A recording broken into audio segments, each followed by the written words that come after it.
ಬೆಂಗಳೂರು ಹಾಗೂ ಚಿಕ್ಕಬಳ್ಳಾಪುರದ ಸಿಇಟಿ ಪರೀಕ್ಷಾ ಕೇಂದ್ರಗಳಲ್ಲಿ ವಿದ್ಯಾರ್ಥಿಗಳ ಶನಿವಾರ ಬಲವಂತವಾಗಿ ತೆಗೆಸಿದ ಪ್ರಕರಣ ಈಗ ದೊಡ್ಡ ಮಟ್ಟದ ಆಕ್ರೋಶಕ್ಕೆ ಕಾರಣವಾಗಿದೆ.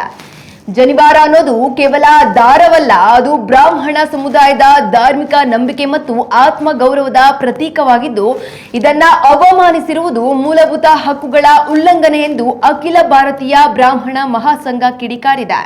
ಈ ವಿಚಾರವಾಗಿ ವಿಜಯಪುರ ಜಿಲ್ಲಾಧಿಕಾರಿಗಳಿಗೆ ಮನವಿ ಸಲ್ಲಿಸಿರುವ ಸಂಘದ ಪದಾಧಿಕಾರಿಗಳು ಘಟನೆಗೆ ಕಾರಣರಾದ ಕೃಪಾನಿಧಿ ಮತ್ತು ನಾಗಾರ್ಜುನ ಕಾಲೇಜಿನ ಪ್ರಾಂಶುಪಾಲರು ಹಾಗೂ ಸಿಬ್ಬಂದಿಯನ್ನ ಕೂಡಲೇ ಅಮಾನತು ಮಾಡಬೇಕು ಮತ್ತು ಹಿರಿಯ ಅಧಿಕಾರಿಗಳ ನೇತೃತ್ವದ ಎಸ್ಐಟಿ ತಂಡದಿಂದ ತನಿಖೆ ನಡೆಸಿ ತಪ್ಪಿತಸ್ಥರ ವಿರುದ್ಧ ಕಠಿಣ ಕಾನೂನು ಕ್ರಮ ಕೈಗೊಳ್ಳಬೇಕು ಎಂದು ಆಗ್ರಹಿಸಿದ್ದಾರೆ.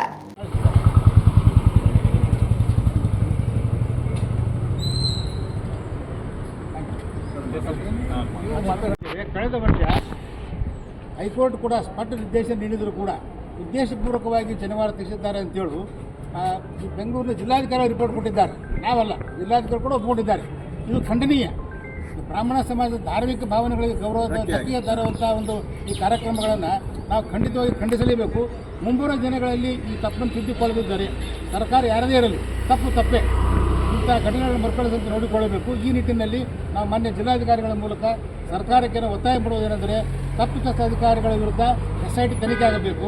ಕೇವಲ ಸಸ್ಪೆಂಡ್ ಮಾಡೋದರಿಂದ ಅವ್ರಿಗೆ ಪರಿಹಾರ ಆಗೋದಿಲ್ಲ, ಅವ್ರಿಗೆ ಉಗ್ರ ಶಿಕ್ಷೆ ಆಗಬೇಕು. ಇದು ಅಖಿಲ ಭಾರತೀಯ ಬ್ರಾಹ್ಮಣ ಸಂಘದ ಒಕ್ಕೊರಲಿನ ಒಂದು ಬೇಡಿಕೆ.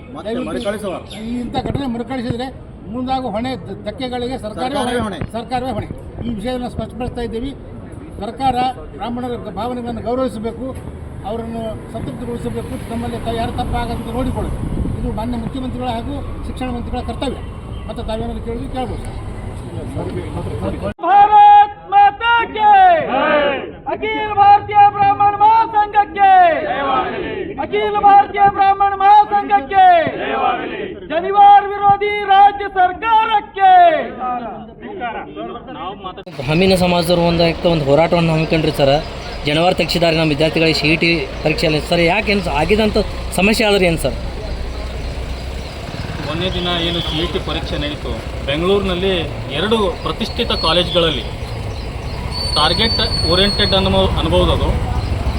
ಬ್ರಾಹ್ಮಣ ವಿದ್ಯಾರ್ಥಿಗಳಿದ್ದಾರೆ ಅನ್ನುವಂಥದ್ದು ಒಂದು ವಿಚಾರವನ್ನು ಇಟ್ಕೊಂಡೇ ಸರ್ಕಾರದ ಅಧಿಕಾರಿಗಳು, ನಾನಿಲ್ಲಿ ಹೇಳಿಕ್ಕೆ ಇಷ್ಟಪಡ್ತೀನಿ, ಏನು ಸರ್ಕಾರ ಇದೆ ಹಿಂದೂ ವಿರೋಧಿ ನೀತಿಯನ್ನು ಅನುಸರಿಸೋಕ್ಕೋಸ್ಕರ ಅದರಲ್ಲೂ ಮೂಲವಾಗಿ ಬ್ರಾಹ್ಮಣ ಸಮುದಾಯವನ್ನೇ ಗುರಿಯಾಗಿಸಿಕೊಂಡು ಯಾರು ಬ್ರಾಹ್ಮಣ ವಿದ್ಯಾರ್ಥಿಗಳಿದ್ದಾರೋ ಅಂಥವರನ್ನು ಆಯ್ಕೆ ಮಾಡಿನೇ ಈ ಶನಿವಾರವನ್ನು ತೆಗೆಸುವಂಥ ಕುಕೃತ್ಯಕ್ಕೆ ಕೈ ಹಾಕಿದೆ ಅನ್ನುವಂಥದ್ದನ್ನು ನಾನು ಇಲ್ಲಿ ಹೇಳಲಿಕ್ಕೆ ಇಷ್ಟಪಡ್ತೇನೆ.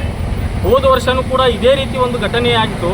ರಾಜ್ಯಾದ್ಯಂತ ಇಡೀ ಬ್ರಾಹ್ಮಣ ಸಮಾಜ ಎಲ್ಲ ರೋಡಿಗಿಳಿದು ಹೋರಾಟ ಮಾಡಿತ್ತು. ಆದರೂ ಕೂಡ ಸರ್ಕಾರ ಇದ್ರ ಕಡೆ ಗಮನ ಹರಿಸಿದೆ, ಬೇಜವಾಬ್ದಾರಿತನವನ್ನು ತೋರಿಸಿದೆ. ಏನಿದು ಬ್ರಾಹ್ಮಣ ಸಮುದಾಯ ಅಷ್ಟಕ್ಕಷ್ಟೇ ಇರುತ್ತೆ, ಯಾವುದೂ ಹೋರಾಟ ಮಾಡಲ್ಲ, ಯಾವುದೇ ರೀತಿಯಾಗಿರ್ತಕ್ಕಂಥ ಗಲಾಟೆ ಮಾಡಲ್ಲ, ಬಿಟ್ಟು ಬಿಡೋಣ ಅನ್ನುವಂಥ ಒಂದು ನಿರ್ಲಕ್ಷ್ಯದ ಮನೋಭಾವವನ್ನು ಇವತ್ತಿನ ಕಾಂಗ್ರೆಸ್ ಸರ್ಕಾರ ಮಾಡ್ತಾ ಇದೆ. ಒಂದು ವೇಳೆ ನಾವೆಲ್ಲರೂ ಒಕ್ಕಟ್ಟಿನಿಂದ ಇದ್ದೇವೆ, ಏನು ಈ ಶನಿವಾರವನ್ನು ತೆಗೆಸುವಂಥ ವಿಚಾರ ಏನಿದೆಯಲ್ಲ, ಈ ಕಾಲೇಜುಗಳಲ್ಲಿ ಪರೀಕ್ಷೆಗೆ ಹೋಗೋಕ್ಕಿಂತ ಮುಂಚೆ ಮೆಟಲ್ ಡಿಟೆಕ್ಟರ್ ಇರುತ್ತೆ. ಶನಿವಾರದಲ್ಲಿ ಯಾವುದಾದ್ರೂ ಮೆಟಲ್ ಕಂಡು ಬಂತ ಅದನ್ನೇನಾದರೂ ಅದನ್ನು ಆ ರೀತಿ ಕಂಡು ಹಿಡಿದು ಅದರಲ್ಲಿ ಮೆಟಲ್ ಇದೆ ತೆಗೀಪ ಅನ್ನುವಂಥ ಒಂದು ವಿಚಾರ ಇತ್ತಾ? ಇಲ್ಲ.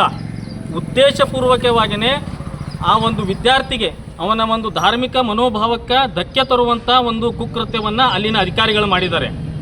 ಮತ್ತು ಮೇಲೆ ಬೆಣ್ಣೆ ಸವರುವಂಥ ವಿಚಾರ ಅಂತ ಹೇಳ್ತಾರೆ, ತುಪ್ಪ ಒರೆಸೋದಂತಾರಲ್ಲ, ಆ ರೀತಿ ಶಿಕ್ಷಣ ಸಚಿವರು ಹೇಳ್ತಾರೆ, ಇಲ್ಲ ನಾವು ಅವ್ರ ವಿರುದ್ಧ ಕ್ರಮ ತಗೊಳ್ತೀವಿ, FIR ಮಾಡ್ತೀವಿ ಅಂಥೇಳಿ. FIR ಮಾಡಿದರೂ ಏನೂ ಆಗುವಂಥದ್ದಲ್ಲ.